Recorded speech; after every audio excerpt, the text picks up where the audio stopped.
Is in 2020 Hegel just a historical curiosity, or does his thought still address us? Un jour, peut-être, le siècle sera de le sien. Michel Foucault wrote decades ago in a review of one of Gilles Deleuze's books. My hypothesis is that if in some sense the 20th century was not Deleuzian but Marxian, the 21st century will be Hegelian. This claim cannot but appear as a display of madness. Is in our universe of quantum physics and evolutionary biology, of cognitive sciences and digitalization, of global capitalism and totalitarianism, is Hegel not simply out? My point is not that Hegel somehow saw all this, or had a premonition of it. No, he didn't, and he knew that he cannot. The Hegelian absolute knowing does not imply that Hegel knew it all. It stands precisely for the realization of an unsurpassable limit. Recall Hegel's emphatic dismissal of issuing instructions on how the world ought to be from the Vorrede of his philosophy of right. A quote: "Philosophy, at any rate, always comes too late to perform this function. As the thought of the world, it appears only at a time when actuality has gone through its formative process and attained its completed state. When philosophy paints its grey in grey, a shape of life has grown old, and it cannot be rejuvenated, but only recognized by the grey in grey of philosophy. The owl of Minerva begins its flight only with the onset of dusk." End of quote. Robert Pippin noted the obvious, although rarely drawn, implication of this claim. It has to apply also to the notion of state deployed in Hegel's own philosophy of right. The fact that Hegel was able to deploy the concept means that dusk is falling on what readers of Hegel usually perceive as a normative description of a model rational state. That's why Hegel's thought stands for a radical opening towards the future. There is in Hegel no eschatology, no image of the bright or dark future towards which our epoch tends. It may appear no less obvious that for this same reason, Hegel is the worst possible choice for a thinker, through whose lens one should read our present. Yes, he was totally open towards the future, but was he not for this very reason unable to cast any light on it, on our future, or our present? My wager is the exact opposite of this obvious platitude. Precisely as totally out of date, Hegel's thought provides unique lenses to perceive the prospects and threats of our time. To be a Hegelian today does not mean to construct a new ideal of full recognition of a rational state, of scientific knowing or whatever, and then to analyze how and why we are not yet there and how to get there. We should take Hegel not as a conclusion, but as a starting point and ask, how would our present state of things appear from this starting point? Again, what if Hegel allows us a better, proper understanding of precisely those phenomena which are distinctly post-Hegelian, which stand for what Hegel couldn't imagine?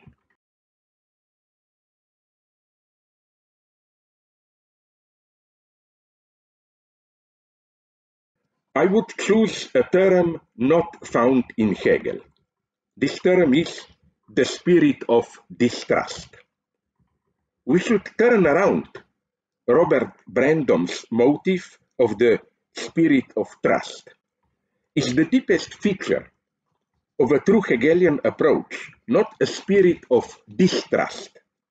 That is to say, Hegel's basic axiom is not the teleological premise that no matter how terrible an event is, at the end it will turn out to be a subordinated moment that contributes to the overall harmony. Hegel's axiom is on the contrary that no matter how well planned and meant an idea or a project is, it will somehow turn wrong. The Greek organic community of a polis turns into a fraternal war. The medieval fidelity based on honor turns into empty flattery. The evolutionary striving for universal freedom turns into terror, and so on. Hegel's point is not that this bad turn could have been avoided. Say, if only the French revolutionaries were to constrain themselves to realize concrete freedom of an organic social order of estates, Stände, and not the abstract freedom, equality of all, the bloodshed could have been prevented. No, we have to accept that there is no direct path to concrete freedom. The reconciliation resides just in the fact that we resign ourselves to the permanent threat of destruction, which is a positive condition of our freedom. For example, Hegel's vision of state is that of a hierarchic order of estates ethically held together by what? By the permanent threat of war. So what if we consider a progress which goes further towards a post-Hegelian parliamentary liberal democracy? It is easy to imagine the glee with which Hegel would have analyzed the immanent logic of how a liberal society leads to fascism or how a radical emancipatory project ends up in Stalinism. It would have been easy for Hegel to point out how the unheard of carnage of the Great War, World War I, emerged as the truth of the 19th century gradual peaceful progress. This is the task of us Hegelians today.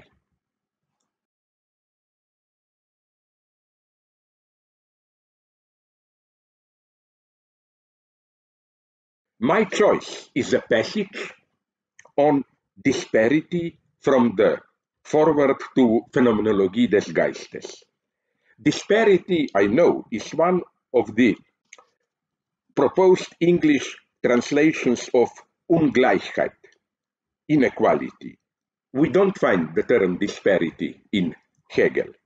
But here, exceptionally, the translation, I think, works better than the original. So here is my maybe favorite quote in Hegel.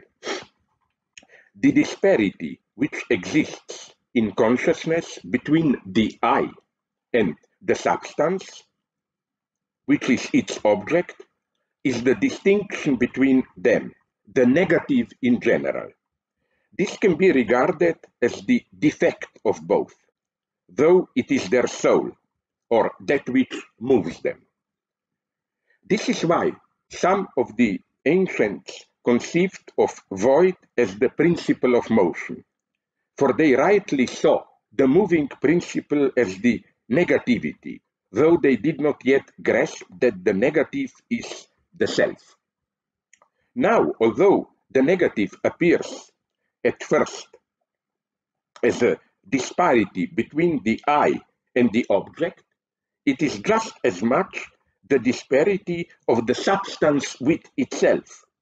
Thus, what seems to happen outside of it, to be an activity directed against it, is in reality its own doing, and substance shows itself to be essentially subject. End of quote. Crucial in this passage, I think, is the final reversal. The disparity between subject and substance is simultaneously the disparity of the substance with itself. Or, to put it in Jacques Lacan's terms, disparity means that the lack of the subject is simultaneously the lack in the other. Subjectivity emerges when substance cannot achieve full identity with itself, when substance is in itself traversed by an immanent impossibility or antagonism. In short, the subject's epistemological ignorance, the subject's failure to fully grasp the opposed substantial content, simultaneously indicates a limitation or a failure of a lack of the substantial content itself. Therein also resides for Hegel the key dimension of the theological revolution of Christianity. The alienation of man from God has to be projected or transferred back into God itself as the alienation of God from himself. Therein resides the speculative content of the notion of divine kenosis. This is the Christian version of Hegel's insight into how the disparity of subject and substance implies the disparity of substance with regard to itself.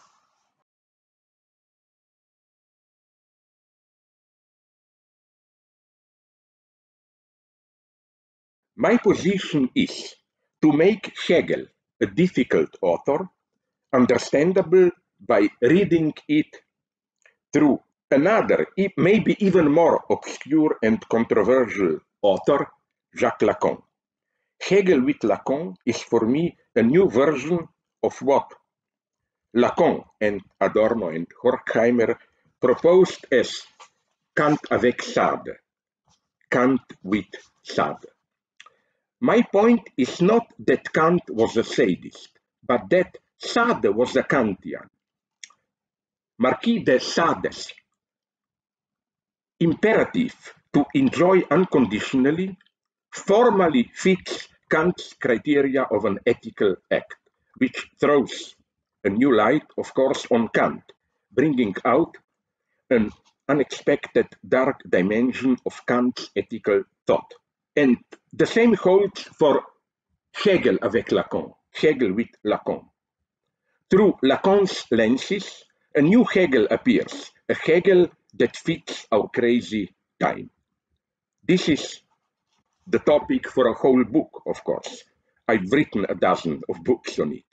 So let me just say that in this way, we can sublate, a clumsy English translation for Aufhebung, Aufheben, the opposition which characterizes the thinking of our time, the opposition between scientific objectivism and postmodern historicist relativism. And, as I've tried to prove, we can even offer a new reading of the ontological implications of quantum physics.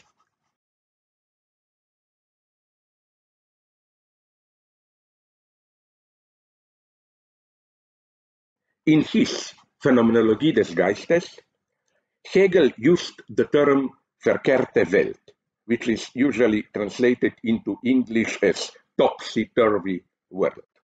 So, can we think the COVID epidemics through Hegel's eyes? The obvious automatic reaction of most philosophers is, of course, no, since Hegel is an absolute idealist whose premise is that reason is everywhere, ruling the world. So that the idea that a natural disaster, like an asteroid or a virus, can pose a threat to humanity is unthinkable within Hegel's horizon. Is nature for Hegel not in itself, ontologically, just a background for spirit? Or, as Kant put it, God created the world so that the spiritual conflict between good and evil in human history can take place. But is it as simple as that? Are crazy, unexpected reversals not the very stuff of Hegel's thought? Does Hegel's notion of nature as the idea in its externality with regard to itself not amount to the full acceptance of the fact that nature with its laws follows its own path, including cosmic catastrophes, with its total indifference towards human history? An asteroid hitting the Earth would occur necessarily, obeying natural laws, but it would be meaninglessly contingent from the standpoint of human history. And the same insight can be applied to the ongoing corona epidemics, I think. Let me shamelessly quote a popular definition of viruses. Viruses are any of various infectious agents, usually ultramicroscopic, that consist of nucleic acid within a case of protein. They infect animals, plants, and bacteria and reproduce only within living cells. Viruses are considered as being non-living chemical units or sometimes as living organisms. End of quote.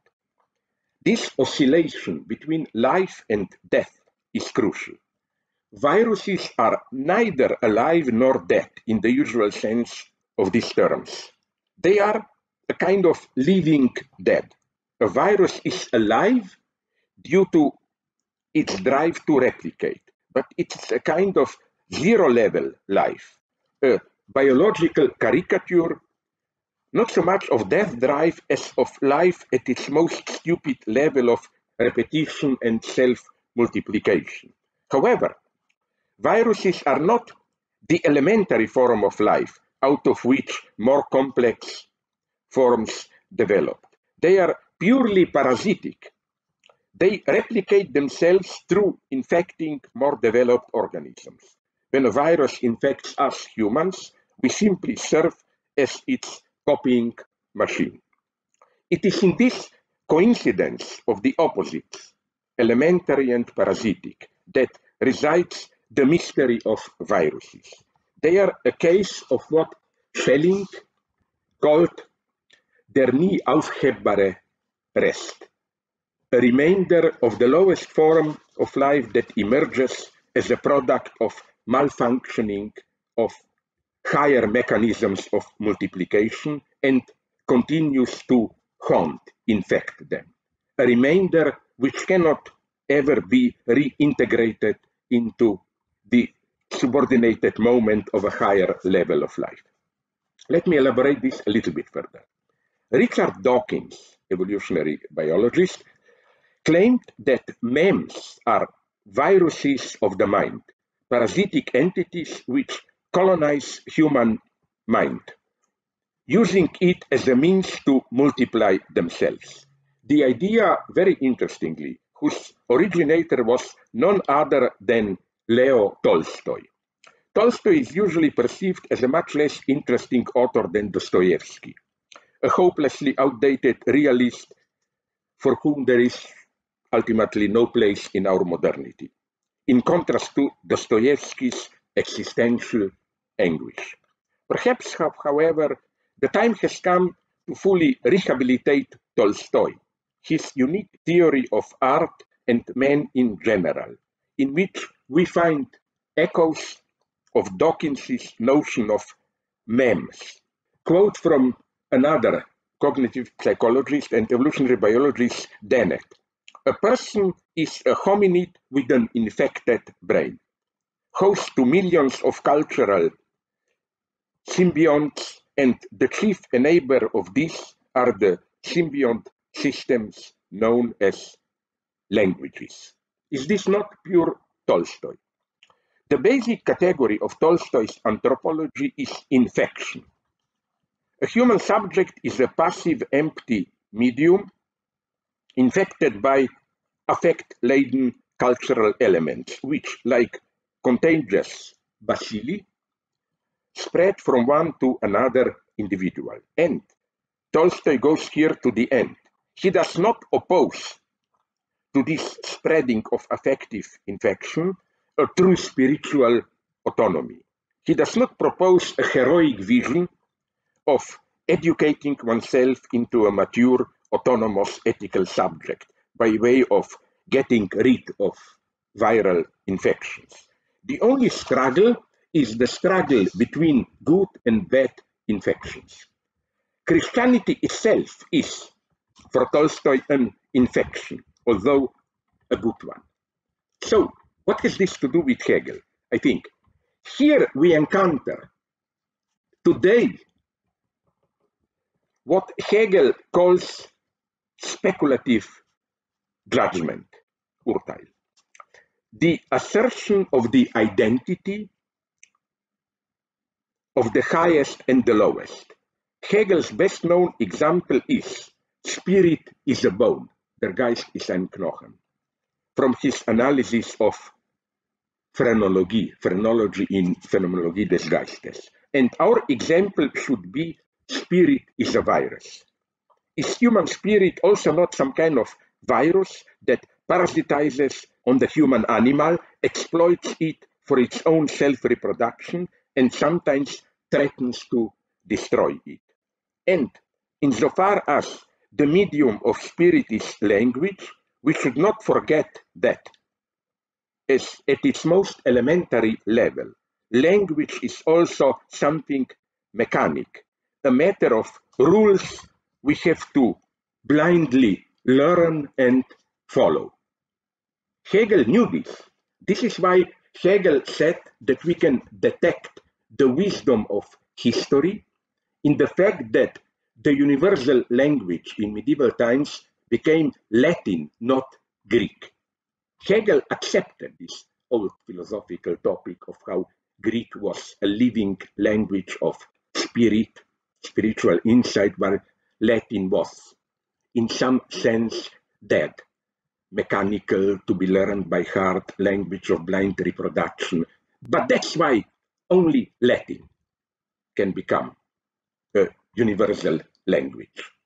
So Hegel knew many, many things which I think not only can be applied to our situation, but maybe I'm almost tempted to say that Hegel was born a quarter of a century too early.